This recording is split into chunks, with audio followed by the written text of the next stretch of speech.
जय श्री कृष्णा। आप सभी का मेरे इस चैनल पर बहुत बहुत स्वागत है। आज हम इस वीडियो में अमावस और पूर्णिमा दोनों बहनों की कहानी सुनेंगे, जिसे हमें पूर्णिमा के दिन कहनी चाहिए। तो चलिए अब हम कहानी शुरू करते हैं। उससे पहले अगर आप मेरे इस चैनल पर नए हैं तो मेरे इस चैनल को सब्सक्राइब करें और आपको मेरी ये कहानी कैसी लगती है उसे कमेंट में ज़रूर लिखें।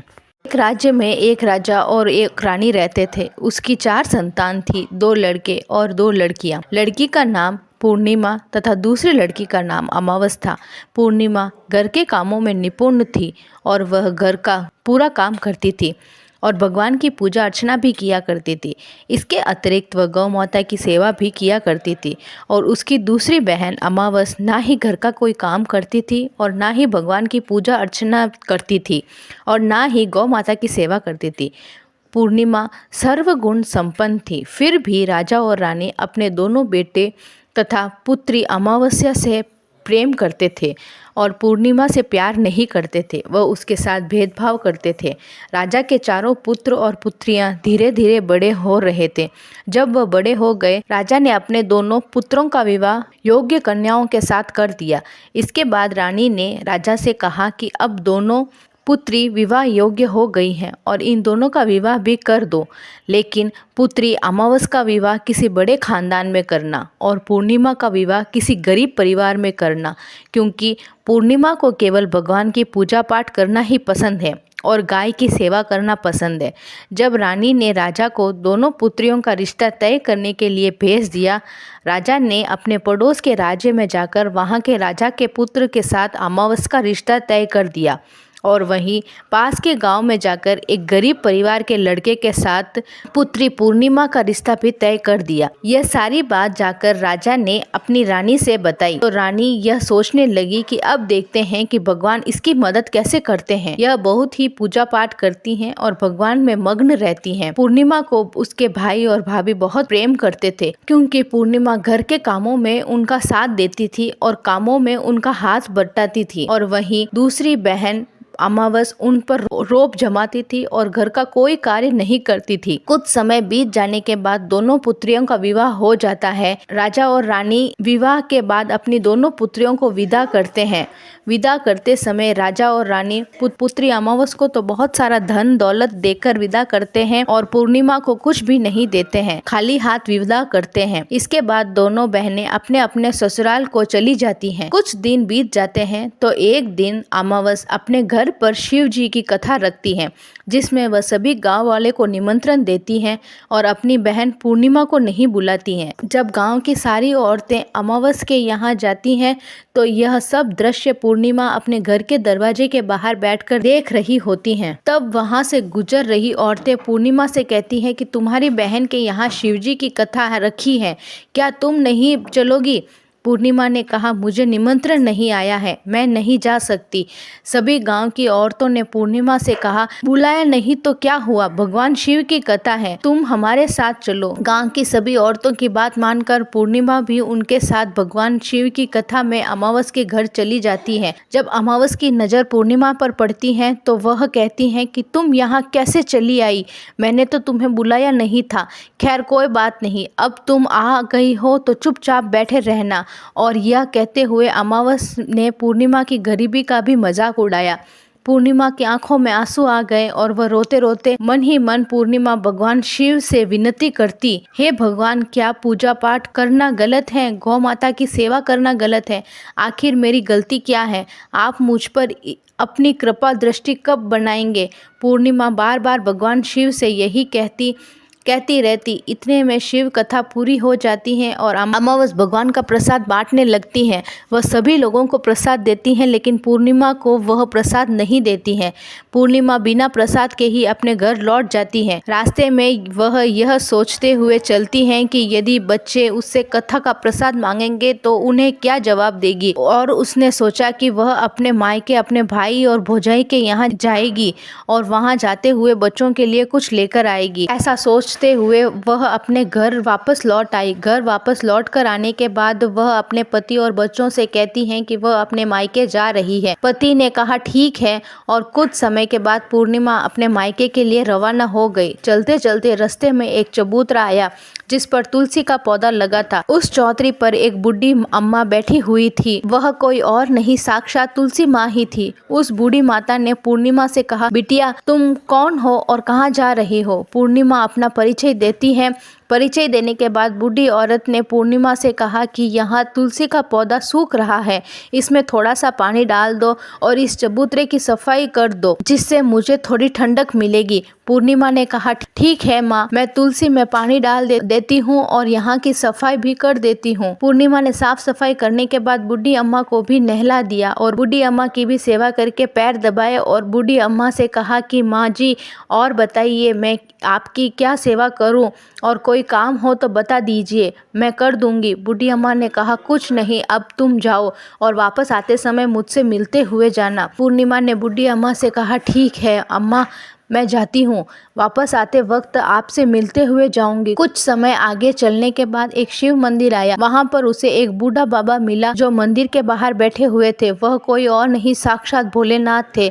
उन्होंने पूर्णिमा से कहा कि कहाँ जा रही हो बेटी, तुम कौन हो? तब पूर्णिमा ने अपना परिचय दिया। फिर उससे बूढ़े बाबा ने पूर्णिमा से कहा इस चबूतरे की और इस मंदिर की सफाई कर दो। तब पूर्णिमा ने मंदिर की और चबूतरे की सफाई कर दी और वहाँ पर पूजा पाठ अर्चना भी की। साफ सफाई पूजा अर्चना करने के बाद उन्होंने बूढ़े बाबा को भी नहला दिया और उनसे कहा कि बाबा और कोई काम हो तो बताइए। तब बूढ़े बाबा ने कहा नहीं बेटी, अब तुम जाओ और वापस आते वक्त मुझसे मिलते हुए जाना। पूर्णिमा ने कहा ठीक है बाबा, मैं वापस आऊंगी तब आपसे मिलते हुए जाऊंगी। आगे चलते चलते कुछ दूर चलने के बाद पूर्णिमा को एक काली जी का मंदिर दिखाई दिया। वहाँ एक बूढ़ी अम्मा चबूतरे पर बैठी हुई थी। उस बूढ़ी औरत ने भी पूर्णिमा से कहा कि बेटी तुम कौन हो, कहाँ जा रही हो? तब पूर्णिमा ने उस बूढ़ी औरत को भी अपना परिचय दिया।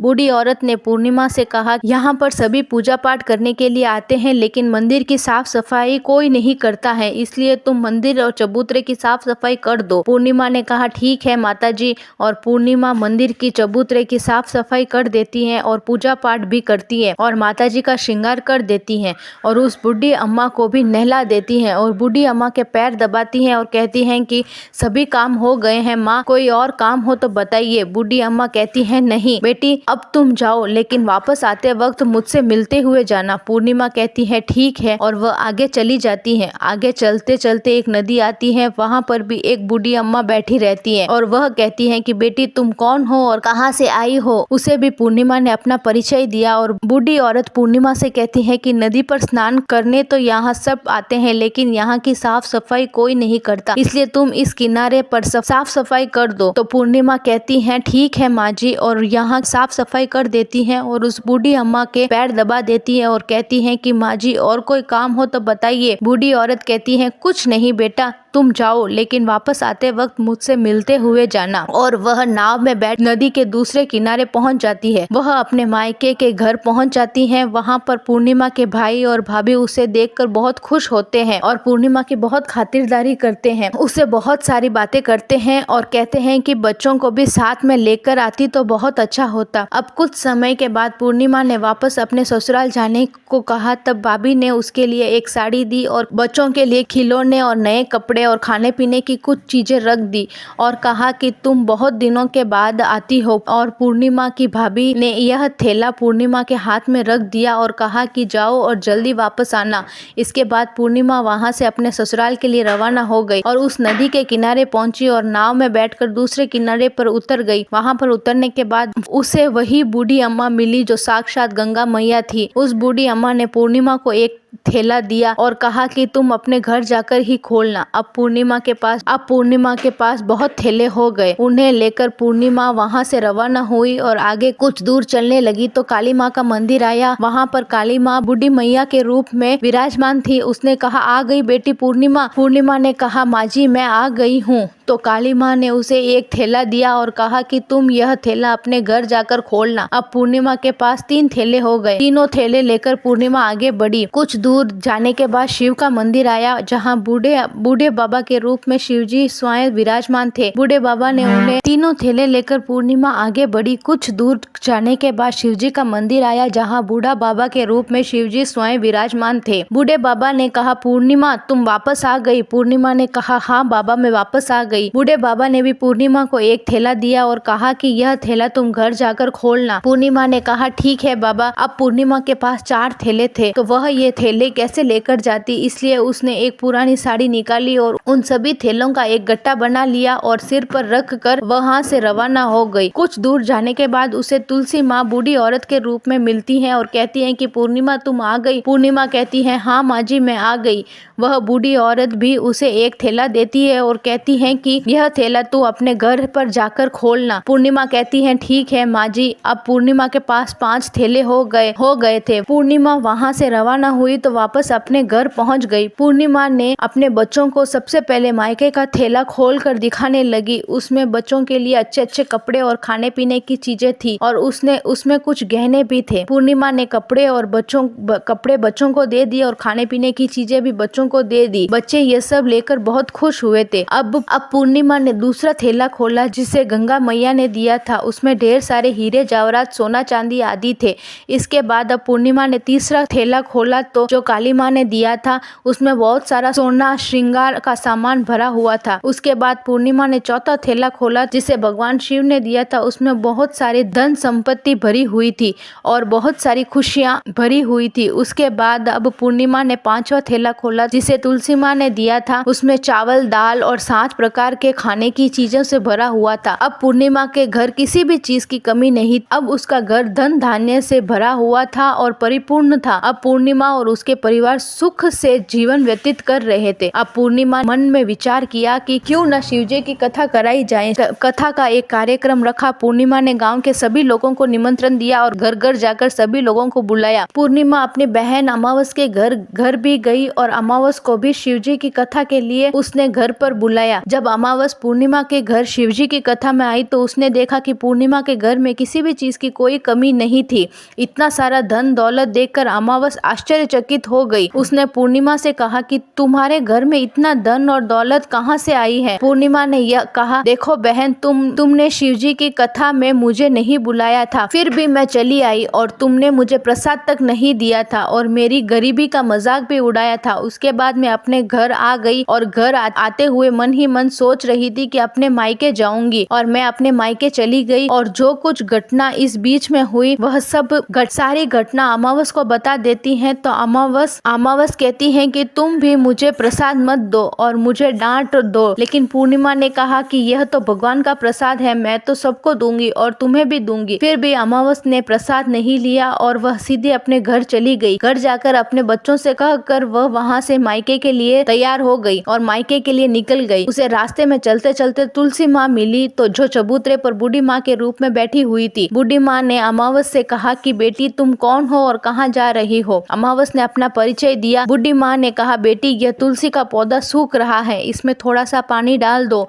और इस चबूतरे की सफाई भी कर दो। इस पर अमावस ने कहा, बुढ़िया तुझे दिखाई नहीं दे रहा है, मैंने इतनी महंगी साड़ी पहनी है, यह गंदी हो जाएगी। ऐसा कहकर वो वहाँ से आगे चली गई। आगे जाने पर उसे भगवान शिव मिले जिसे भी उसने ऐसा ही कहा। उसके बाद आगे जाने पर उसे भगवान शिव मिले जिसे भी उसने ऐसा ही कहा। उसके बाद आगे जाने पर उसे काली माँ मिली जिसे भी उसने यही सारी बातें बताई। आगे जाने पर उसे गंगा माँ मिली जिसे भी उसने यही सब कहा और आगे चली गई। इसके बाद जब अमावस नाव में बैठने लगी तो उसके नाव में फूल की जगह कांटे भर गए थे जो कि उसके पैरों में चुभ रहे थे। किनारे पर उतरकर उसने वह मायके चली गई। वहां पर उसकी भाभीियों ने और भाई ने देखा तो मन ही मन कहने लगे, कामना काज की 2.5 मन अनाज की आ गई है। ठीक है, पूर्णिमा तो हमारे कामों में हाथ बटाती थी, यह कोई काम करेगी तो नहीं। अब उन्हें खाना बनाया और खा पीकर सभी सो गए। अमावस जब सुबह उठी तो अपनी भाभीियों से कहा, मैं अपने ससुराल जा रही हूँ। उन्होंने कहा, ठीक है जाओ। अमावस बोली, पूर्णिमा को तुमने एक थैला दिया था और मुझे कुछ नहीं दे रही हो। भैया और भाभी ने कहा कि तुम घर जाओ,